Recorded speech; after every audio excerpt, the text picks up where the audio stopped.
Hello and welcome to the Women in ERP podcast, episode 5. I'm Abigail Ullman. And I'm Stephanie Poor. And today we're joined by Caroline Capper, the owner and principal consultant for Cornerstone Consulting. Hi, Caroline. Morning. Good morning. So we're going to get into a bit of a conversation with Caroline around consulting and what she does professionally within the ERP space. But initially, I guess we'll have a little chat about how our last couple of weeks have been. So what have you been up to, Steph? Well, I've had the lurgy. I've had COVID. Having thought I was superhuman and avoiding it for 2 years, it turns out I'm just human. So I've had that. Hence, I've got a little bit of it left over, as in just a bit nasally. But yeah, no, it's been. I think, to be honest, I felt quite fortunate. For me, it was just a bit of a mild cold. So really, I've done quite well. But yeah. Did you work through it? Of course. Of course. I'll tell you what, I know it's a bit controversial, but I'll say it anyway. I've noticed there's a few of us that have had it. The difference between men and women was phenomenal. Just getting on with it. But there we go. What about you, Abby? What have you been up to? Oh, well, I'm on my 4th cold of the of the month. Honestly, I'm being battered. I had COVID, and then after COVID, I've just got everything going. Honestly, we've had croup, we've had chest infections. Just the house has just been a germ central. So yeah, I'm just getting over that at the moment. Caroline's really thankful. It's got to be good for the immune system, that, doesn't it? Yeah, I think so. Have you had it yet, Caroline? No, not that I'm aware of anyway. No. Like, I keep thinking I'm one of the rare, again, like Steph, one of the rare people who hasn't managed to catch it. Now getting on flights and, raking all over the country. And I've either had it and haven't realised, or I haven't had it. So long may it continue. Yeah, it's everywhere though at the minute. Honestly, everyone seems to know. I think it's a lot mild. Like, my sister-in-law's got it, and she's just like, "I've just got a cold." Basically. Yeah, that's exactly how I felt. Kind of manageable, isn't it? So yeah, exactly. But yeah, I'll be glad when it's dispersed to nothing. But can we just appreciate the lovely weather? Like, now the weather's changed. It's just it's made such a difference just getting up in the morning. Oh yeah, like with a hangover. Whatever. This is it. So Caroline, you've been mountain biking, haven't you, recently? Yeah. So my husband's got a business that's quite different from mine. He's like a mountain bike guide, and he's just started out really. So one of the things he has to do is like recce routes to make sure that they're okay to actually take people on before he actually takes people on them. So I'm the kind of willing subject for the testing the rides, or unwilling sometimes. So yeah, I had a couple of days in the Lake District just testing some routes out. So I did say to him, like, this one's what I call a bit type 2 enjoyment, where it was like fun when you look back at it, but at the time it was totally brutal. So I was like, you might need to save this for the really dedicated mountain bikers, So I actually but you only partially rolled because you hadn't, like, it was so bad that you had to carry the bike on your shoulder up the back of a mountain in order to ride down the other side. I was like, this is really for the dedicated Martin, So I'm not sure that I'll be going on the introduction to mountain biking course, I don't think. So this is why he does it, to like check that it's actually okay or not. So. The answer is not. Yeah. So yeah. Fab. So this week I've also not been mountain biking. I've been out in the garden planting the veggies, which is nice. Get them going for the summer. Very good. And I signed up. I was influenced, I guess, by our last call with Gemma and Ashley, and I signed up to volunteer for STEMettes to support sort of young people in building their confidence around STEM. So I'm volunteering for that. I think it's next week as a mentor. That's exciting. Yeah, so that'd be good. So yeah, any other news anywhere, or are we ready to go? I think let's get going. Yeah. What do you do, Caroline? What do I do? Yeah, there's a question. So I used to work for IFS as a finance consultant. That's quite a while ago, probably 9 years. And did you ever meet our Steph? Didn't I? Must have been. How long have you been there, Steph? 6 years. So I think we just so I'm each a bit other. before Steph, I'd say. So that was in the days when we had the High Wycombe office. But I'm an accountant by trade, so kind of qualified as an accountant, and I worked in industry as a management accountant and financial accountant for a while. And then I kind of got sucked into a SAP project just kind of by accident, for a big chemical company. And then when that ended, I was like, oh my God, I can't go back to the routine of like just doing month ends. I was like, you kind of get the bug for projects, don't you? Yeah. So kind of went back into finance a bit, and I was like, I actually don't think this is for me anymore. So then I went to work for a company in Newcastle, an oil and gas company, who were implementing IFS, and it kind of went from there really. So grew from there. I was kind of on the finance, the client side of the fence. And then after that, I ended up in Brazil for 2 years because they built a manufacturing facility in Rio, and they needed a system. So like, right, anybody want to go to Rio for 2 years? I was like, me. Pick me. So yeah, and Martin actually gave up. My husband Martin gave up his. He was a teacher. He gave up his job for a period of time and came over with me. So we had a couple of years in Rio implementing IFS. So that was fun. Then I came back, and then I worked for IFS themselves for about 3 years, and then I kind of made the leap into self-employment, and I kind of loved my time at IFS, and I liked being that part of a team, but I was kind of wanting a lifestyle change. I mean, as a consultant, it is pretty full on, you get on a flight on a Monday morning, come back on a Thursday evening, and I kind of wanted something that had a bit more balance. So then I decided to kind of make the leap into self-employment.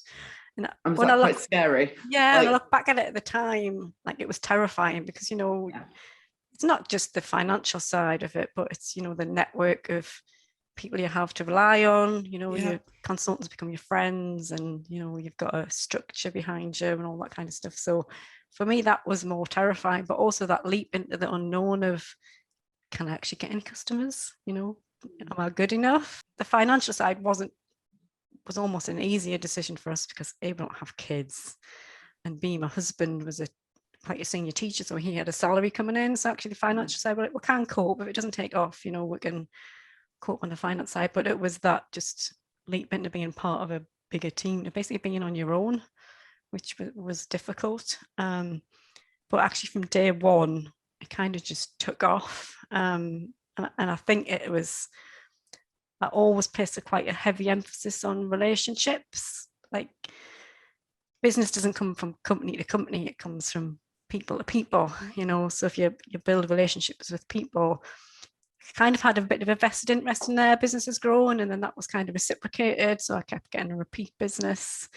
So I ended up in this cycle of implementation, improvement, upgrade, improvement, upgrade. So then I have customers that are, they've been with me since the beginning of my business, and I still get a lot of work from them, and I think that's quite different. I think a lot of consultants probably go from project to project, do one project and move on to the next one, whereas I have more of a static customer base, so I've got like a handful of customers, and I have a continued working relationship with them, and that kind of seems to work, so I've been busy ever since I started the business 8-9 years ago, but actually the last couple of weeks I've kind of, the first time in a very long time, it feels manageable.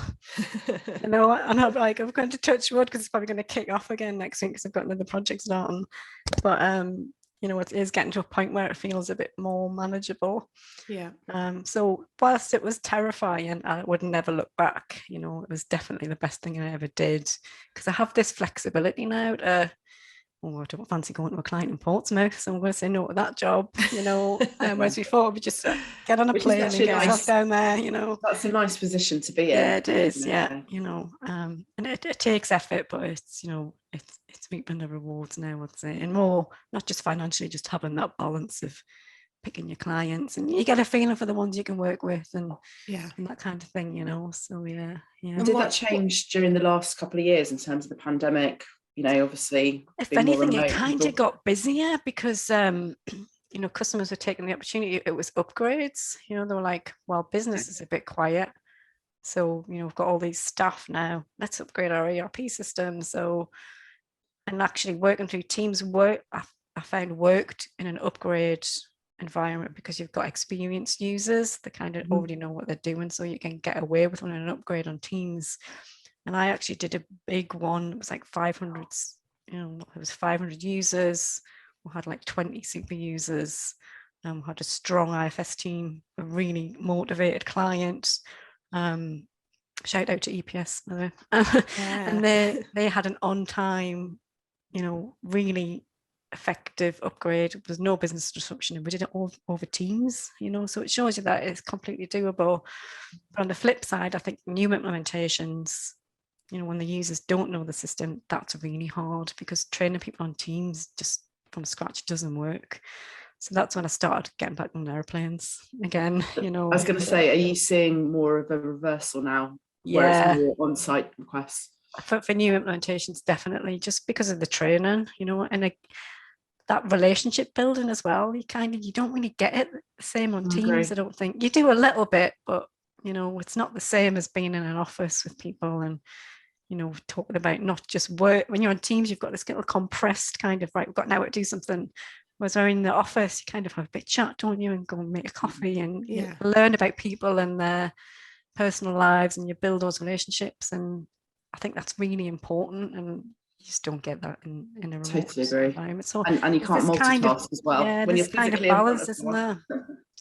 So to me, the perfect scenario is you have a bit of both. You go out with a client for a week, you do all the relationship building, the training stuff, and then you come home and you might work on a few things for a couple of weeks, and then you go back. So I think it's forced us to have a better balance, I think. So I think good things came out of COVID in a way, So for those listening that are contemplating setting up their own consultancy, what tips would you give them?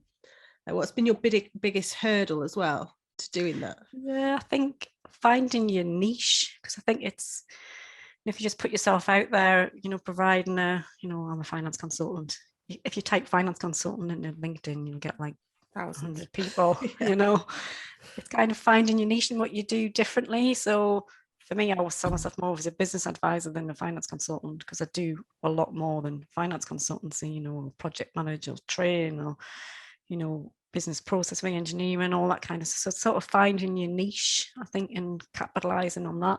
Yeah. And I'm not very good with media. Like, I never put anything on LinkedIn. I'm dreadful. Nothing on social media. I don't have a website. But what's happened, it's all through word of mouth. So IFS is quite a small community, really, especially in the UK. And, customers talk to each other and they go, oh, there's this great consultant, go and talk to Caroline, and before you know it, just spirals from there. So I think finding your niche and capitalizing on it is really important. And little things that I definitely do differently. Like, I'm an accountant and I shockingly run my books on Excel. I mean, who does that? Because at the beginning I was like, I don't know whether it's going to take off. I suppose I doubted myself. I'll just chance it, and I'll just, I won't bother investing in IT, background systems. So now I'm still running my accounts on Excel. Yeah. You're going to get a slap wrist for that soon. I know, because do as I say, not as I do. Exactly. So but it's so hard. It's so much harder to transition from one to the other than just to start off that way. Yeah. So I'd said, like, when you start the business, don't just thinking about you and what you're going to do and what you're going to offer your customers. There's things in the background that'll come back to haunt you, like the IT systems and getting business teams up and running and clouds and all that sort of stuff. So I think it's worth investing a bit of time up front. Get the basics right. Stuff like that, yeah. And I actually think I'm also quite bad at networking. I wish, when I look back, there's loads of things in my city, like there's a business innovation centre, there's something called the Muscle Club, and I didn't get involved in any of that. And it hasn't done me a lot of harm, but I think you'd have a network of people you could draw on, that aren't necessarily IFS consultants, that can give you general business advice, and just having like a social life outside of, So I think if I look back, I'd make a bit more of an effort on that front, from the beginning. And these are things that I'm still going to work on, 8 years on, I'm running a successful business, but I know that there's room for improvement. Do you miss the security of employment, or are you like really happy? No, not at all. Yeah, and I'm not sure there's any such thing as security of employment. So all the benefits of the flexibility of work and deciding who you work with and how you work completely outweigh being employed. So no kind of regrets on that front. But I think it's really important to sort of try to surround yourself with other like-minded people. Yeah. And like finding those people can be difficult when you're working alone, so you do have to the biggest thing I miss would be having that kind of group of colleagues that become friends and, you draw upon. And so you do have to make quite a bit of effort, I think, to get that when you're working by yourself. So I've got other consultants, there's another woman in ERP, Diane Donegan. Yes, Diane. Yeah. She's the one who gets all the rants and the tears, So I think you need everyone needs a Diane, basically. Yeah. And also you've got to find yourself a little network, but also professionally, you might get stuck in the application. Oh, I want to do something, but I don't know how to do it. When you have people, other consultants, and you just kind of, help each other out really, and there's no financial incentive behind it or competition or anything. You're just helping each other, Yeah. So I think that's where things like these kind of groups, like Women ERP in the ERP, can, provide that kind of support for us single independents, That's it. Yeah. That was sort of our intention when we created it, and it's growing exponentially now, and it's becoming an actual community, and we're turning it into an app, so it's with you all the time. If you need that support or help, you've got that to call on. A friend. Yeah. Cool. Okay. So you're currently the breadwinner at home. I am. Yeah. How's that? It's ups and downs. So when I look back, one of the reasons I could start the business because Martin was working, he was a teacher, and then 2 years, a year gone December, teaching just, we just had enough of it. It just went from, not being a teacher anymore to actually just, dealing with parents and admin and red tape. And he's like, this is not what I want to do. I still want to work with kids, but the school environment is no longer for me. Because my business is so successful, financially, we didn't need his salary anymore. So that gave him an opportunity to then be able to give up his job. So the tables were kind of turned a little bit. So he gave up his job to start the mountain biking guiding business. So he had a year, I think the first 6 months he was kind of finding his way, I suppose, what am I going to do? And, did some training and stuff. And it's only really been the last 3 months it's taken off, and he's out getting paid to ride bikes today. Whoopee. It's a great life. It is, isn't it? So the hardest thing was with the lockdown and being working from home was just me and him in the house. It's it just drives you nuts, it has its advantages. I can send a WhatsApp saying, can you bring me a cup of coffee, and one will appear in 30 seconds. It also has its downsides that you're just on, because we don't have family, it's literally just me and him. So then it's me and him 24 hours a day, 7 days a week. God. Obviously, we both admit we both need our own space, So his business is starting to take off now. So, I'll still be the main breadwinner, but at least he's got something of his own. He's, bringing some of his own money in, and he's most importantly out of the house, that's and that's good for both of us, so it's definitely easier now that his business has taken off. Did you find that there was an emotional struggle between you? Was he in any way did he feel a bit emasculated that you were? I think so, a little bit. I think there's always that desire to contribute, isn't there? And particularly for men, especially, it's I have to contribute somehow. And at the minute, caveman instinct within at the minute, I'm not contributing, but I think the important thing is its contribution isn't just financial, is it? Like, I could never have started my business if I didn't have his support back then.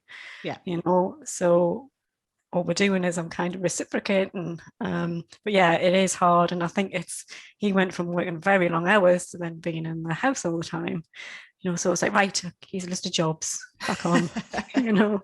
So he's one of those people he's not just sitting watching YouTube videos all day, you know, he's always doing something. Yeah. You know, so he's contributing in other ways, you know, I can't remember the last time I cooked a meal, put it that way. Wow. So I need one of those. I mean, he's an angel. Yeah. I give it to him, he's an absolute angel, really. And if you talk to Diane, just kind of just send Martin over to me for 6 months and he can just sort my house out, you know. He does like all the jobs around the house. He's really handy. He's gardening, you know. So yeah. But so part of it is like, now that he's got his own job, it's like, oh my God, I'm going to have to cook the tea now, you know. So there's going to be a bit of a redress in the balance of home-based activities, I would say. But that's not a bad thing. It's almost like waves, isn't it? So he supported you to get to where you are. Now you're going to support him. Exactly. Which is a true partnership. And I think we're all sort of brought up thinking, oh, well, the women stay at home and cook the dinner and do that. It's and like actually 1940s Britain. Yeah. Oh God, nightmare. That's actually my nightmare. Yeah, it is. Yeah, it's my nightmare as well, actually. Yeah. I'm living it. I cook every meal and work. Your husband's away though. Is your husband away quite a lot? Yeah, he is. He's a pilot, isn't he? Yeah. He is. And I enjoy the cooking, to be fair. So I kind of take that on. It's a bit of therapy. Yeah. Yeah, it is. Yeah. I enjoy cooking, but like, you just see my kitchen's like a bomb site. I was like, why have you got 10 dishes out when you just made pasta? Like, I don't know. Fancy pasta. When you got into this field then, did you find there was a struggle? Was it, because it is very male dominant, the consultancy market. Do you find that being a woman, do you offer any special qualities, or do you find that maybe having that empathetic side of you, being a woman, offers you, like, you can add more value to the projects that you work on? Yeah, definitely. And I think the nature of my clients actually is that most of my clients are engineering companies. So them in their own right are very male dominated. Yeah.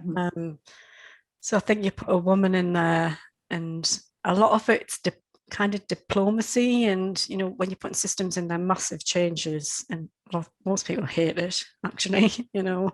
So you need a sort of somebody with a kind of measured temperament, I suppose, to say, you know, get people on side really. And I think when you don't have this battle of the egos, you know, then I think it's easier for a woman to maybe get people on board because they're a bit more empathetic, and you know, we'll listen, I think, a lot more, and maybe they're not so, whilst we're opinionated, we might not verbalize them in the same kind of way, you know. So I think it comes back to relationships, doesn't it? Like the ability to build relationships and get people on side. Just means, like, you know, ERP's implementations are change programs, so you know, change means that you've got to get people on your side really for them to embrace it. So I think that's easier as a woman. Yeah. Personally. Yeah. And what are the main sort of projects that you're working on at the moment? Is it upgrades? Is it? I've got a. It's mostly growth companies, so companies who are acquiring other businesses. So that, you know, they're on a program of rolling IFS out into, you know, the acquisitions. So I'm kind of working on a model at the moment of how do you make that as easy and as quick as possible. Yeah. So that's, you know, having a kind of almost a template approach of, okay, we've acquired another company. There's all the stuff you need to do on the finance and IT side, but then you've got your ERP system.